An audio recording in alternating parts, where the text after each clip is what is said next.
ശരിക്കും പറഞ്ഞാൽ ചേട്ടൻ്റെ ഇന്റർവ്യൂവിന്റെ താഴെ കുറച്ച് കമന്റ്സ് കൂടുതൽ വന്നേക്കണം. എന്താ അറിയോ, മലർവാടി ആർട്സ് ക്ലബ്ബിൽ അഭിനയിച്ച ആൾക്കാരിൽ ഏറ്റവും കൂടുതൽ പ്രതീക്ഷയുള്ള ഒരാളായിരുന്നു ഭഗത് എന്നുള്ള രീതിയിലാണ് വന്നത്. അപ്പോൾ ചേട്ടൻ അതിനെങ്ങനെയാണ് നോക്കിക്കാണുന്നത്? നല്ല കാര്യമല്ലേ?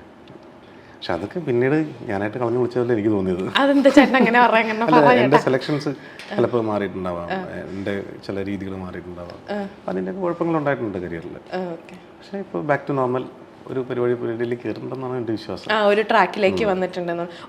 ഒരു ബ്രേക്ക് എടുത്തിരുന്ന ഒരു സമയം ചേട്ടൻ എന്തായിരുന്നു? ബ്രേക്ക് എടുത്തല്ലോ, എടുപ്പിച്ചതല്ലേ. അങ്ങനെ ഓക്കെ, എടുപ്പിച്ച ഒരു സമയത്ത് ചേട്ടൻ എങ്ങനെയായിരുന്നു ആ ഒരു, കാരണം എന്താന്ന് വെച്ചാൽ സിനിമകൾ കണ്ടിന്യൂസ് ചെയ്തുകൊണ്ടിരുന്നിട്ട് ഒന്ന് ആക്റ്റീവായിട്ട് നിന്ന ഒരാൾ പെട്ടെന്ന് കുറച്ച് നാള് ഒന്ന് ബ്രേക്ക് എടുക്കേണ്ടി വരിക എന്ന് പറഞ്ഞാൽ മാനസികമായിട്ട് ഭയങ്കര ബുദ്ധിമുട്ടുണ്ടാവുന്ന ഒരു സമയമല്ലേ? പക്ഷേ ഈ ഏറ്റക്കുറച്ചിലുകൾ നമുക്ക് നല്ലതാണ്, കുറേ നമുക്ക് പഠിക്കാൻ പറ്റും, പല കാര്യങ്ങളെ കുറിച്ചും കൂടുതൽ അറിയാൻ പറ്റും. എനിക്കൊരു എക്സ്പീരിയൻസ് ആണ് ഇതെല്ലാം. ഇപ്പം ഈ ഓരോ ദിവസവും കടന്നു പോകുമ്പോഴും ഓരോ വേദനയും നമുക്കൊരു എക്സ്പീരിയൻസ് ആയി മാറിക്കൊണ്ടിരിക്കും, നമുക്ക് ബോൾഡാക്കും.